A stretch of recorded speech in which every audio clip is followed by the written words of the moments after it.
What are the most important takeaways from Week 10 NFL Sunday from a fantasy football perspective? Who are the players that surprised and disappointed across the league? It's a time to find out right here as another week of Locked On Fantasy Football kicks off here on the Locked On Network. You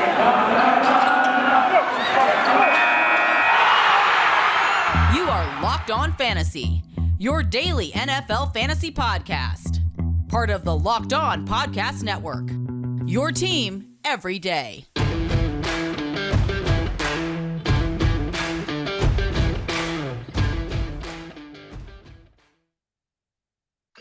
Greetings, everyone, and welcome to another edition of the Locked On Fantasy Football podcast. As usual, I'm your host, Vinnie Iyer. When I'm not doing this, I'm writing about NFL and fantasy football for sportingnews.com. Come to the site now. We're already looking at the fallout of Week 10, the playoff picture that has emerged from reality NFL, as well as looking at fantasy football early there, the waiver wire, sleepers and busts, early look at the rankings as well for Week 11. We'll dive all into that here on Locked On Fantasy Football on Matchup Wednesday, Matchup Thursday. We'll have Pickup Tuesday looking at the waiver wire as well tomorrow, but we got to look at what happened just now and kind of make sense of it all here for you on Roundup Monday to kick off this week of Locked On Fantasy Football. Welcome back in. Good luck if you still have someone going tonight in the Rams 49ers game, and congratulations if you took care of business and you did the right things here on Sunday. If you didn't, if things didn't work out the way you wanted, we got you covered here too with our reactions to everything we saw. So we'll dive into those 12 games here in a moment. But thanks again for making Locked On Fantasy Football your first listen every day. We are free and available for you on all platforms. All right, the first game we'll talk about, and this was a good get-well game for the Cowboys offense. The Cowboys rolled over the Falcons in this one. It wasn't even close. From the beginning, the Cowboys were all over it. Falcons can generate any offense here at all. I mean, it was just a struggle for Matt Ryan to get the ball downfield. Kyle Pitts had an okay game, but Cordell Patterson was quieted. He didn't get enough touches here. Wayne Gallman ended up being the highest scorer there for the Falcons. So, things are not great when your offense gets totally shut down. So really disappointing because Matt Ryan was very encouraging last week. He did whatever he wanted to do against the Saints defense. Faced a similar Cowboys defense here with one cornerback to worry about there and Trayvon Diggs. Not even garbage times were put up here. And we don't want him dragging down Patterson and Pitts when he's this bad. But remember, the Falcons are limited offense. Russell Gage was blanked. Calvin Ridley missed another game. Olamide Zaccheaus limited the volume when he's in the game. So really, the Falcons can go to the tank at any time because they just don't have a lot of weapons.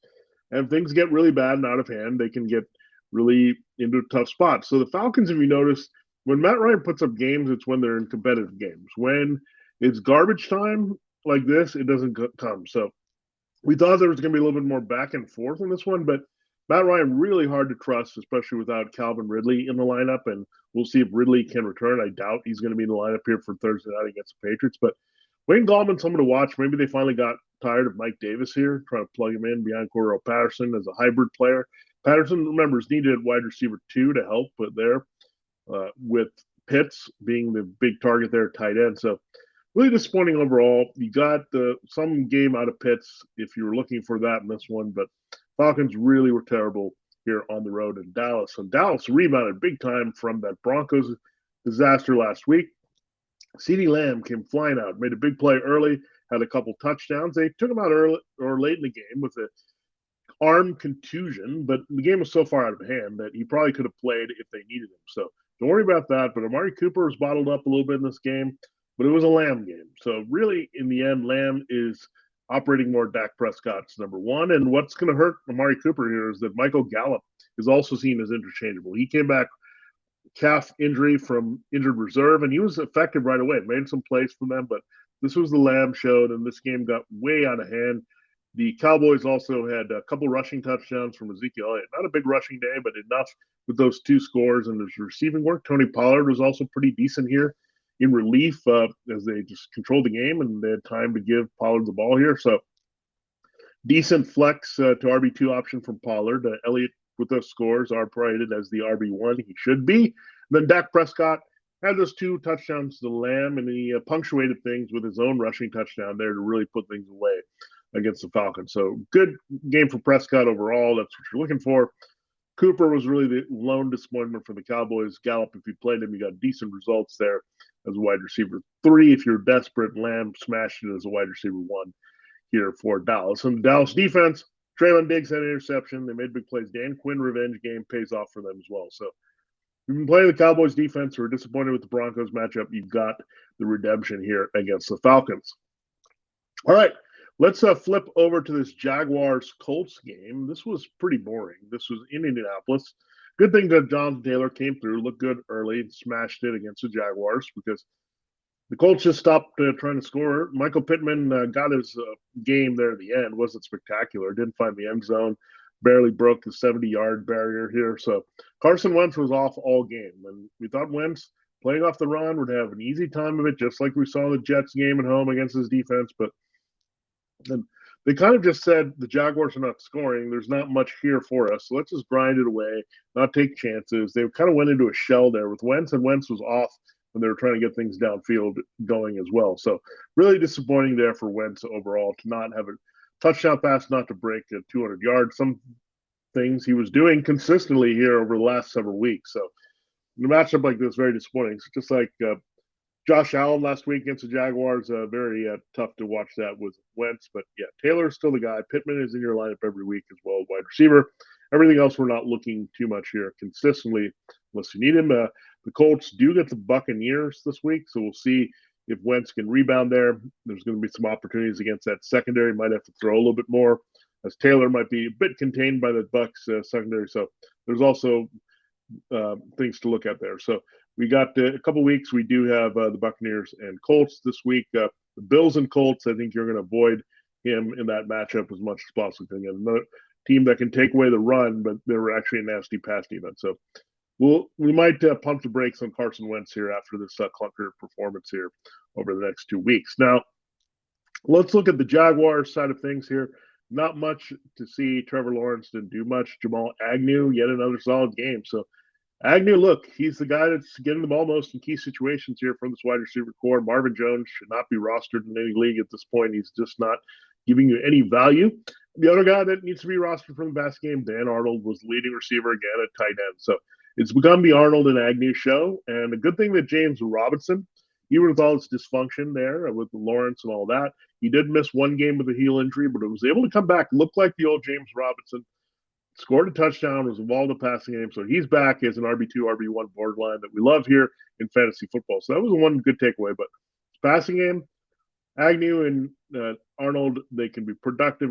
You have to look at them just because they're getting key touches here, but you look at Agnew more as a wide receiver 3. Dan Arnold, given this landscape of tight end, a lot of disappointment there. I think he's the back end tight end 1. So that kind of tells you how bad it is for Marvin Jones that those two guys are playing key roles here to help Trevor Lawrence, even in the sputtering passing game.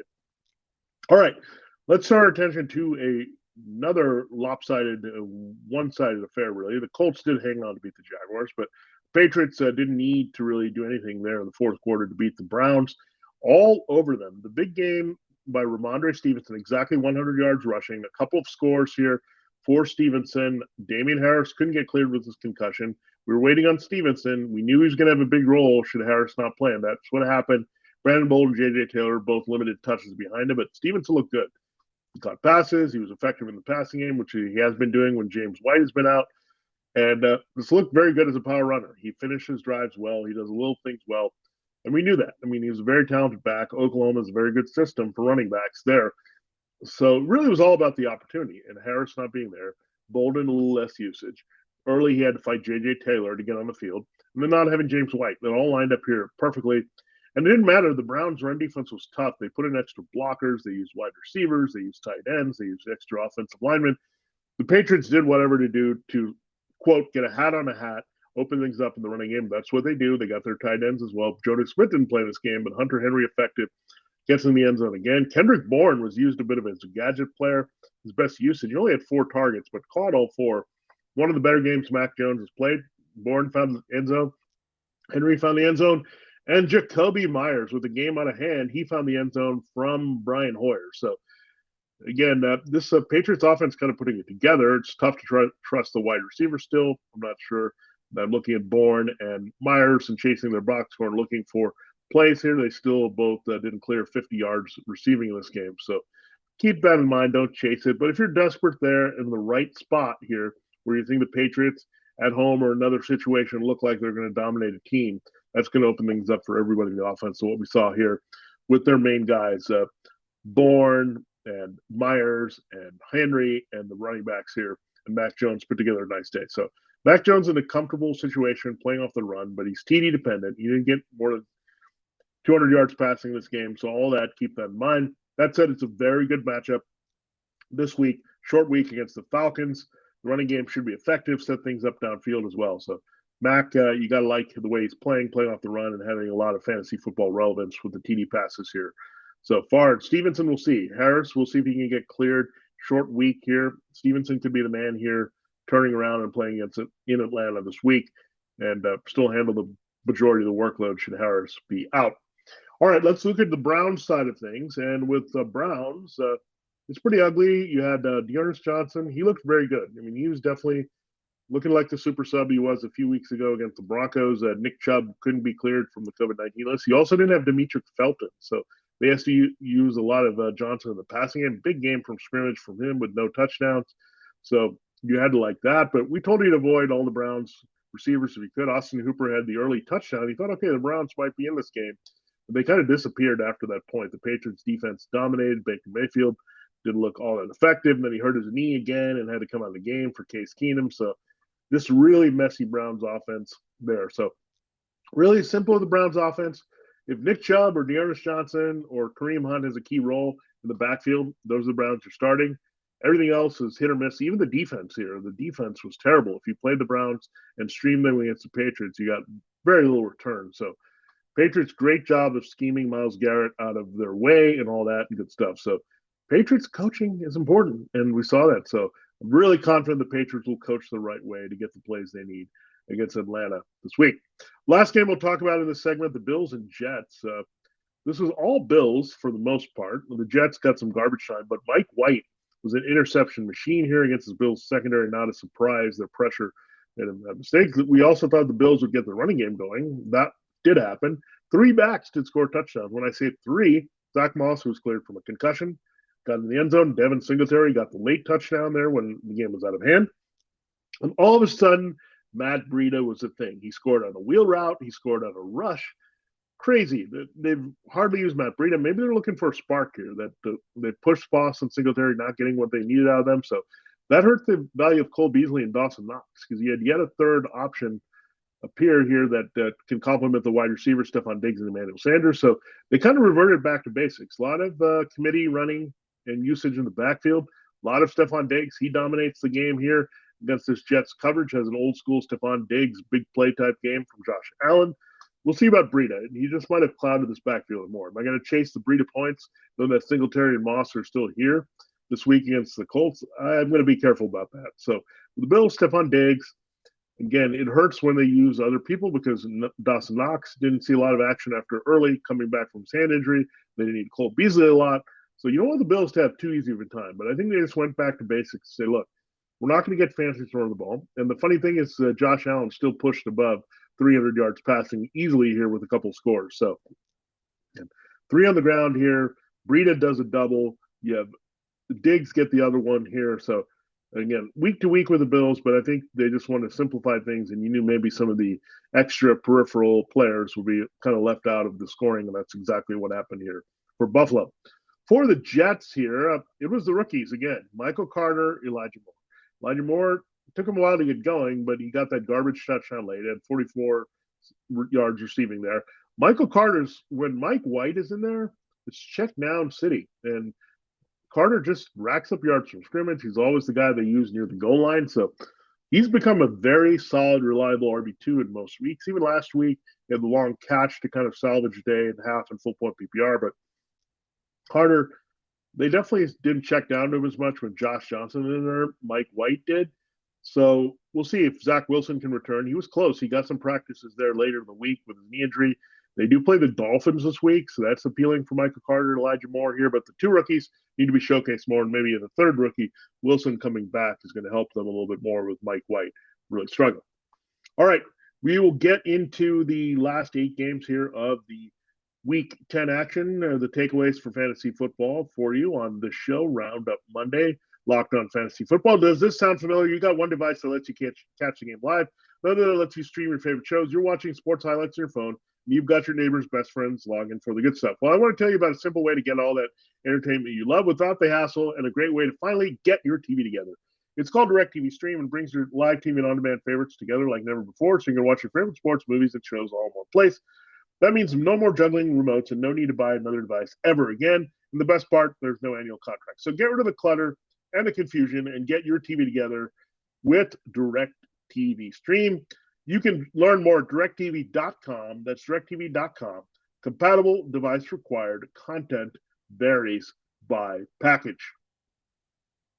All right, time to continue the show, looking at 4 other games here as we transition from 1 p.m. Eastern Time results to the 4 p.m. Eastern Time late afternoon window. We'll do that here in a moment. Thanks again for making Locked On Fantasy Football your first listen every day. We are free and available for you on all platforms. All right, Lions Steelers. Oh, do we have to talk about this? Yeah, we have to. There's some things that we could take away from this, so we're pretty good.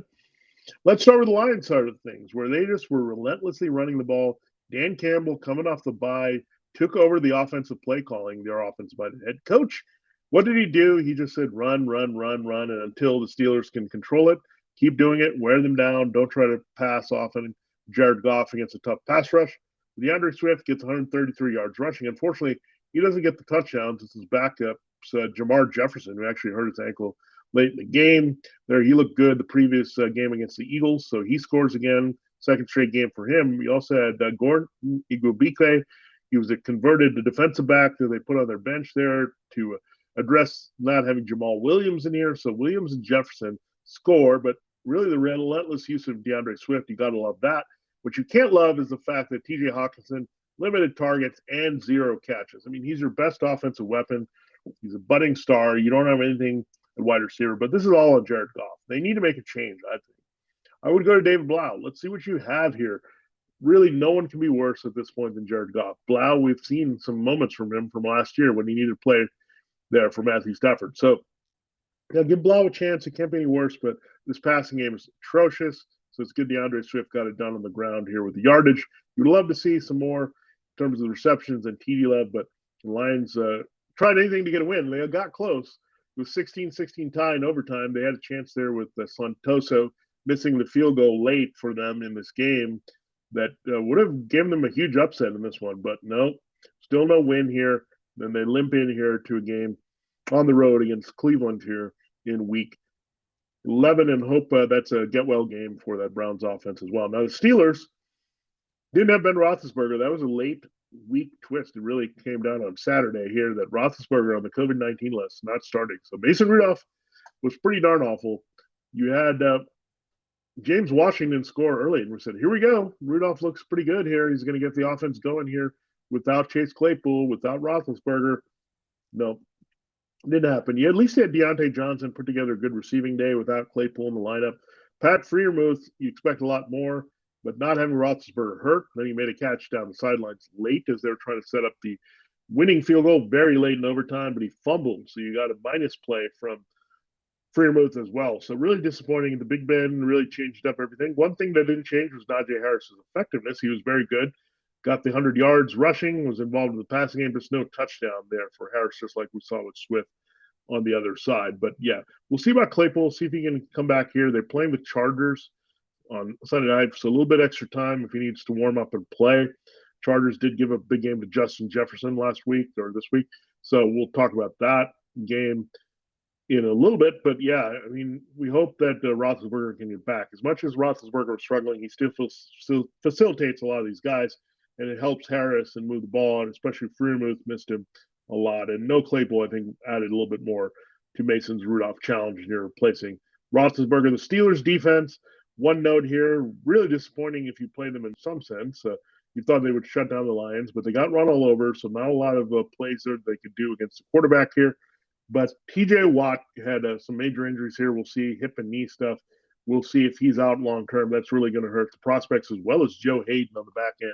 getting hurt for the Steelers defense. That could change the perspective on how they defend people. And with the Chargers up next year, that could really be a break for Justin Herbert if they lose their top veteran corner and by far their top pass rusher and maybe the best pass rusher right now in the entire NFL. Let's go to the Saints-Titans game. The Saints, Mark Ingram, he came back to life here. They needed Alvin Kamara replacement. He played like an Alvin Kamara replacement, getting in the end zone, getting involved in the passing game. They really needed that to pick up their offense. They look pretty good. I mean, this Trevor Siemian version of the offense is pretty darn good. It keeps everyone involved. Marcus Callaway had a touchdown. Deontay Harris had a pretty good receiving game. Unfortunately, he lost a fumble, or it could have been a bigger game for him. But Harris definitely being treated as a top target here. Callaway doing red zone work. Traquan Smith doing red zone work. So it's hard to trust Callaway and Smith. I think the one guy you're looking at with the usage and the targets from Trevor Siemian, as long as they stick with him as a starter and don't pivot to Taysom Hill. Deontay Harris is the guy I like. But, yeah, they all have a little bit of value here. Touchdown dependent more so with Callaway and Smith. But Harris, good wide receiver 3 option, half-point in PPR leaning leagues here. If you've been desperate there, nothing still to see at tight end consistently with Adam Troutman and the others. So Mark Ingram, the guy that you wanted to come back and be kind of a Kamara light. So he knew this offense well, so that was very helpful that they could just plug him in, the former Texan and Raven, back to being in New Orleans, the team that drafted him in the first round, where he's a Heisman winner from Alabama. He looked good and comfortable, liked being part of the Saints again, and almost allowed them to win here the upset. Now, we also had the former Saint running back, Adrian Peterson, on the other side, but what we saw here, Peterson struggled to get going. You had Jeremy McNichols drop the key touchdown pass and didn't look good in general. So Donta Foreman looks like the guy that they're going with. So I think they put all these 3 guys in a blender, see who would spit out and be the most productive here with that Derrick Henry. Go figure, it is Donta Foreman, the former Texans running back as well. There, so Foreman looking good. They get the Texans this week, so good opportunity for Foreman to stay hot in this one, and should be picked up. If he wasn't picked up like Ingram in all leagues last week, must pick up this week for sure for Tennessee. They also had Marcus Johnson. We'll see now. Julio Jones, we learned right before the game as well. We liked him in this matchup. So it would say the number 2 receiver who was going to get big play chances would go off in this one. He just happened to be Marcus Johnson, not Nick Westbrook-Ikine. They really did a number there, the Saints, to contain A.J. Brown with Marshawn Lattimore and others. A.J. Brown was pretty much shut down this game. So that's a bit of a concern. When you don't have Julio out there, is all the attention going to go on A.J. Brown wherever he's on the field, double team him, whether they try to scheme him open or not and open things up in the rest of the field. But yeah, Marcus Johnson, I don't know if I chase that box score, but it's intriguing because I think that's how they would have ideally liked to use the healthy Julio Jones stretch the field, make some big plays there, playing off Brown. So something going to watch there. Nick Westbrook-Ikine, we've seen him, and Josh Reynolds. None of those guys have really been able to step up. But a number 2 wide receiver there, especially with tight end Jeff Swain not doing all that much, or Anthony Firkser. Someone has a little bit of appeal in deeper leagues as maybe a wide receiver 3 should they be impressed with Johnson and want to get him more opportunities here. I've always liked his speed and skill set. He just had to be on the right team. So go figure that Deontay Foreman and Marcus Johnson might be 2 of the more valuable Titans at this stage of the season, along with A.J. Brown and Ryan Tannehill, who gets it done in different ways with his arm and legs. So Tannehill's kind of feeling a groove and kind of lifting this team stuck. So good, surprising fantasy results for both teams here in the matchup we didn't have high expectations for offensively. Let's go to the Bucs Washington football team, and this was a WFT, WTF type of game here for sure. The Bucs, they salvaged a nice game for Chris Godwin there and Mike Evans, and Tom Brady did get them situated in the end zone, and they had some big plays. So you were happy with Godwin Evans. I think you were looking for more in this game, but Tom Brady, another 2-interception game, does get the multiple touchdowns, but really negated, couldn't push to 300 yards. You thought he was going to light up this Washington defense, but give credit to the Washington defense. Before and after Chase Young went down this game, they played really well. The Washington offense also held the ball a lot, controlled the action, and Brady, those 2 interceptions really hurt the chances there for the Bucs. Leonard Fournette had a pretty solid game. No sign of anyone, Ronald Jones, Gio Bernard, really cutting into Fournette's workload after the bye. So he's good to go, locked in with an RB1 type work every week. And again, Godwin and Evans, Godwin able to play through the foot injury. They came through. You knew with Antonio Brown, Rob Gronkowski out, it was going to be another opportunity for those 2, and you saw that here this week. And again, Just disappointing the Bucs couldn't light up the scoreboard more, losing 29-19 in a bizarre score there with some extra point weirdness there that happened in the game. Washington football team, you had to be pleased with Antonio Gibson. He didn't look too limited by the shin injury. He had a fracture in there that he was playing with. Coming off the bye, look, he didn't really light it up yardage-wise, but we didn't expect that against Tampa Bay's tough defense. So Gibson gets a couple scores. We saw him kind of come to life as a rookie in November, and we might see that again. Maybe we need some help there. And the receiving court still goes a lot through Terry McLaurin here.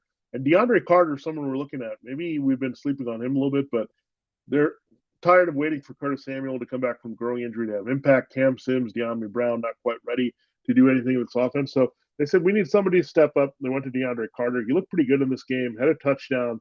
So maybe McLaurin has a little bit of help. That's going to probably help McLaurin see things open up, as well as Logan Thomas maybe being on the way back here at tight end. They need him because Ricky Seals-Jones had a hip injury in this game. So Seals-Jones looked pretty good as a weapon here before he had to exit. J.D. McKissick getting some key touches in the passing game, but that's about it. But big development here was Gibson getting back on track here, at least with the scores. I mean, it all counts. I mean, we saw Zeke Elliott have the 2 short touchdown game, not much else.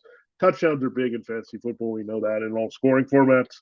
There, and Gibson getting that usage again actually looked very good doing it in the red zone there for the Bucs. The next game we break down here as we switch to 4 p.m. Another big upset here. The Panthers going on the road to beat the Cardinals. Part of it is there's no Kyler Murray and no DeAndre Hopkins. So they tried to make it happen with Colt McCoy one more week. It didn't quite happen. He got hurt in the game actually with a pec injury. They had to put in Chris Streveler. Remember him? He had to start there in bad situation for the Cardinals late in the season that really hurt them last year. Trying to get in the playoffs this year. They're a playoff team for now with their record, but you knew they were limited here, their passing game. And Christian Kirk had a pretty solid game replacing DeAndre Hopkins, but Rondale Moore will blip on the radar here. AJ Green just doesn't do much at all here. So these weapons that look endless for the Cardinals all of a sudden are very limited. When you don't have Hopkins, you don't have Murray in there, you have Zach Ertz doing a little pedestrian route running and all that to help. So pretty much Christian Kirk was it. James Conner, it took a while. It took garbage time for him to get a touchdown in this one, but you thought he was going to have a much bigger game against the Panthers' run defense, but the game script was negative. But he worked to relevance here without Chase Edmonds, not a lot of Benjamin. They just worked him there with the yardage there and a touchdown to salvage James Conner's day as an RB1, where he didn't look good even as an RB2 for much of this game here for the Cardinals. We'll see if Kyler Murray can return, nagging ankle injury. What's looming over both Kyler Murray with the ankle and DeAndre Hopkins with the hamstring is they have a bye after this game against the Seahawks. So do they just not take their chances and try to get these guys fully healthy for the stretch run? Or do they realize that they could lose the Seahawks game and the Rams are gaining on them and they need as much as they can get? So things we have to look at all week, but no guarantee that either Murray or Hopkins returns after 2 weeks absence in this game here this week against Seattle. Against the Panthers, they gave up a lot in the rushing attack to Christian McCaffrey. He had a big yardage day, so fully healthy. Christian McCaffrey's back. What would have really made Christian McCaffrey's game great if he could have finished a couple of drives with touchdowns. Instead, what happens?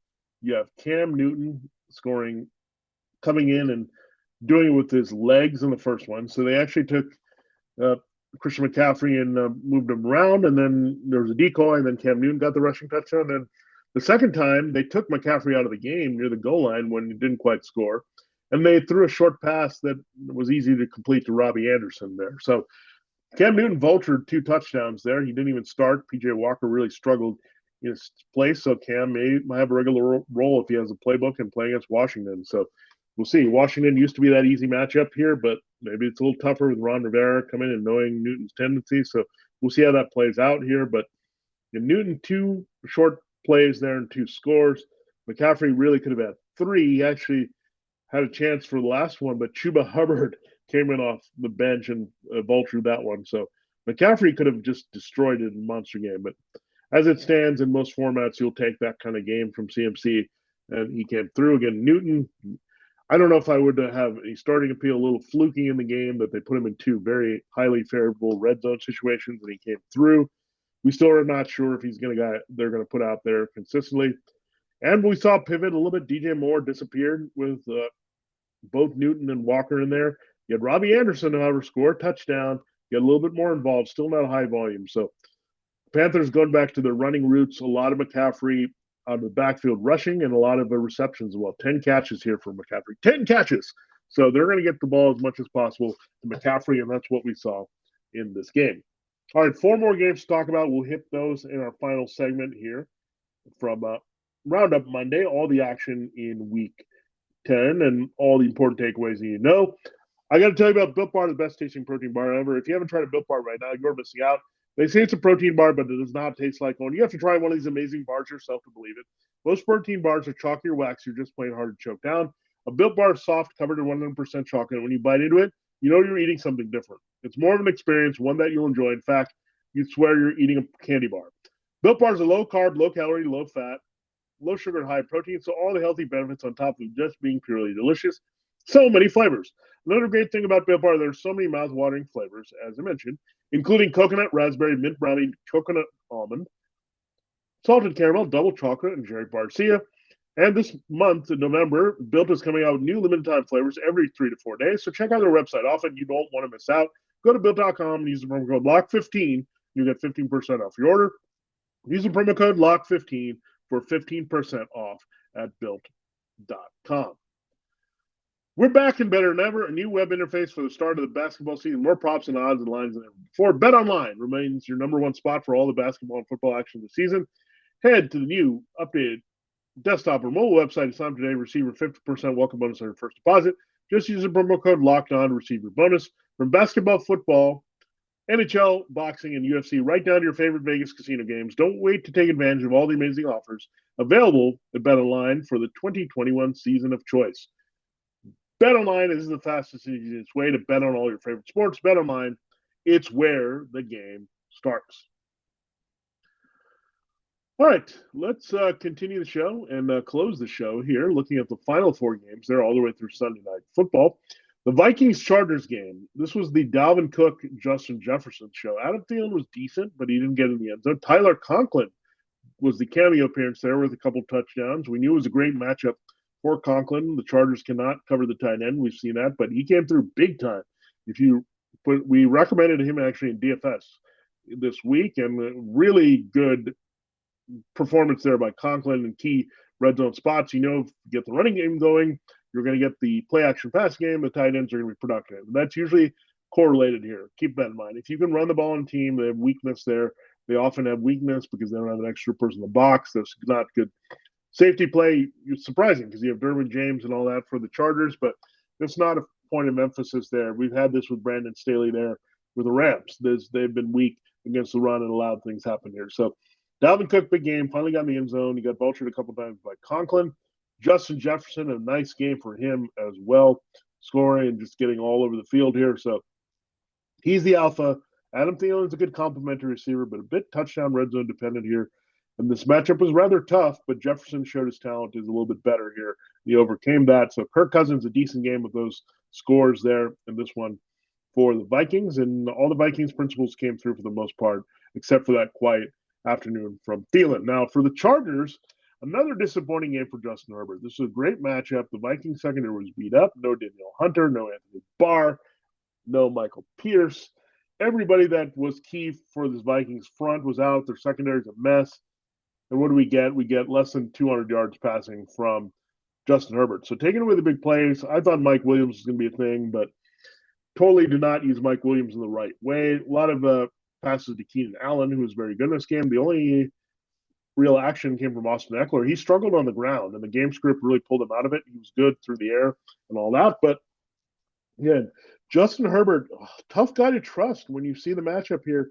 This is the second time in a few games that he's just been pretty bad here. And, again, Herbert maybe going through a bit of a sophomore slump. Teams defending him a different way, learning his way through it. He's got a big arm, still making nice throws here, but needs a little bit of help from the defense to stay on the field, make big plays, and all that kind of stuff. So, looking at Justin Herbert, we're going to be on alert here. They do play the Steelers this week. That's going to be a tough matchup. But again, if Hayden and Watt are out, that changes things. We know the Steelers have allowed some downfield passing production and some good scoring to athletic quarterbacks. They did that with Justin Fields just in week 9. So Herbert could be a rebound spot, but I think he's more of a middling QB1 in that matchup here this week. Eckler is fine.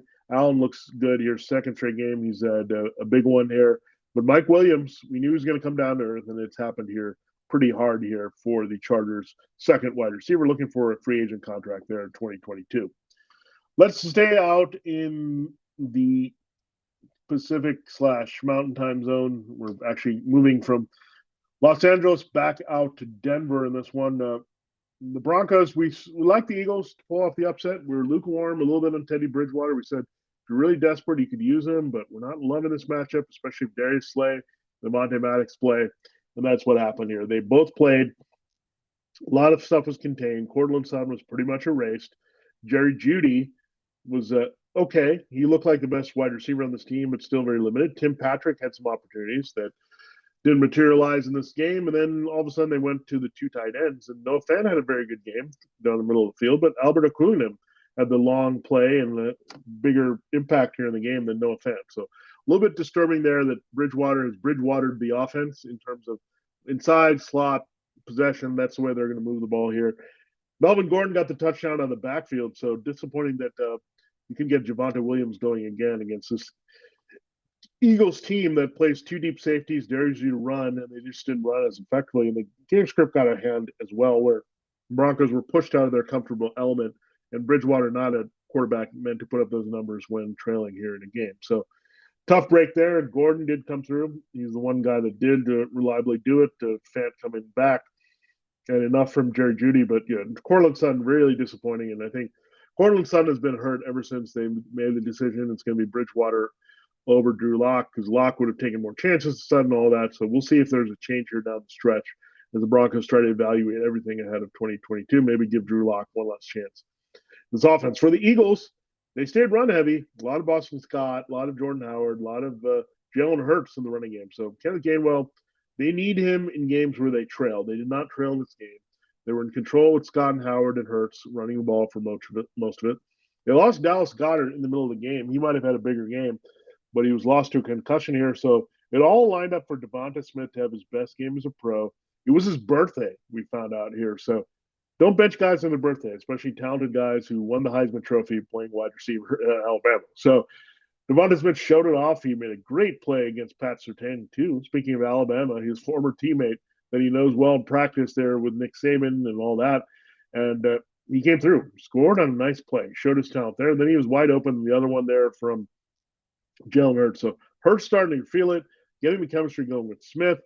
The running game is always pretty high level effectiveness here for Hurts. So we said stick with Jalen Hurts. People were off him, thought he was going to bust this week, but it seemed to line up here. As the Eagles run the ball, that opens things up in the passing game. Broncos provided some cushion there, and Hurts looked good as a runner and a passer this week. So we heard the rumblings of Gardner Minshew a couple weeks ago. I don't think it's a coincidence that the Eagles have pivoted more to the run, taking pressure off Hurts. Hurts is playing a little bit better. It's all lining up here well for the Eagles offense. They get the Saints this week, so very intriguing.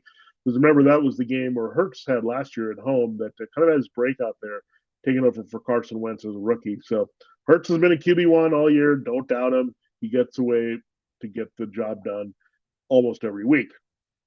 All right, let's turn our attention to the Seahawks-Packers game. This was brutal.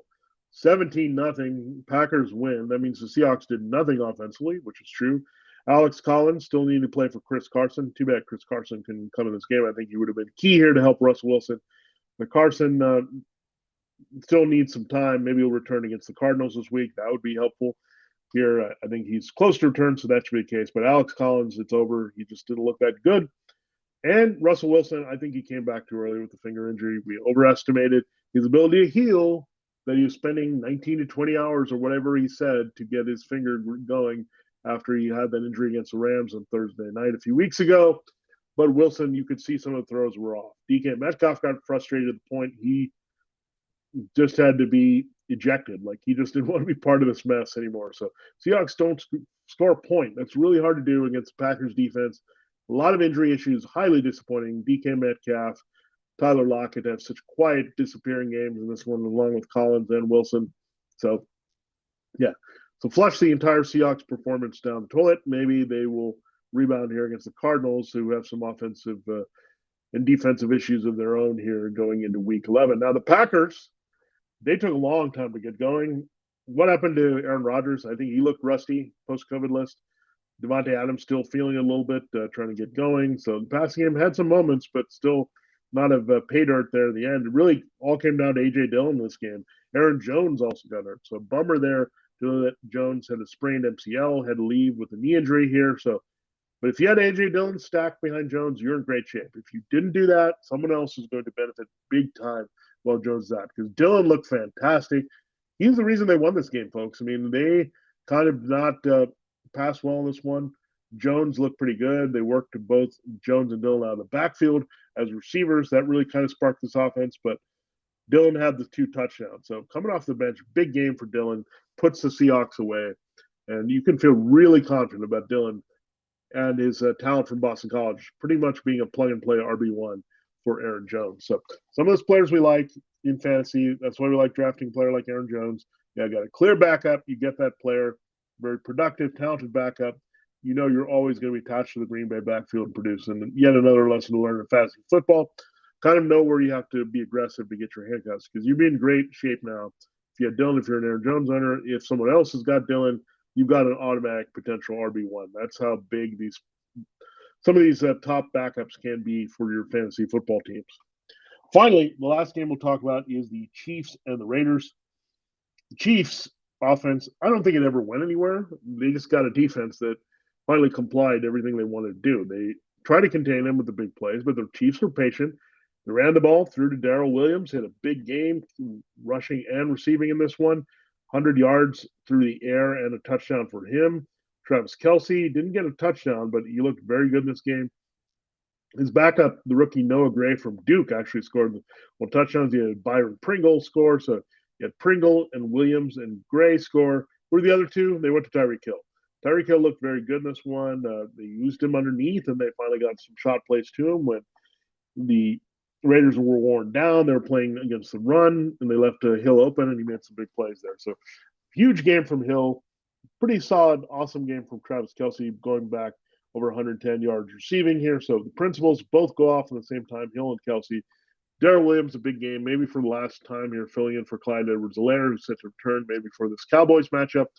Big matchup here in Week 11. So the principals for the Chiefs came through. The peripheral players did too, Pringle and Gray. Some of the others there. They didn't try to force the ball to other people like Mecole Hardman. They just trusted their principals here, threw them the ball, let the action come to them, run it when needed. Mahomes was very patient there, bought time, made the plays needed. So 5 touchdowns for Mahomes. Mahomes is back. Don't worry about it. Kelce and Hill can produce in the same game at the same time at a high level.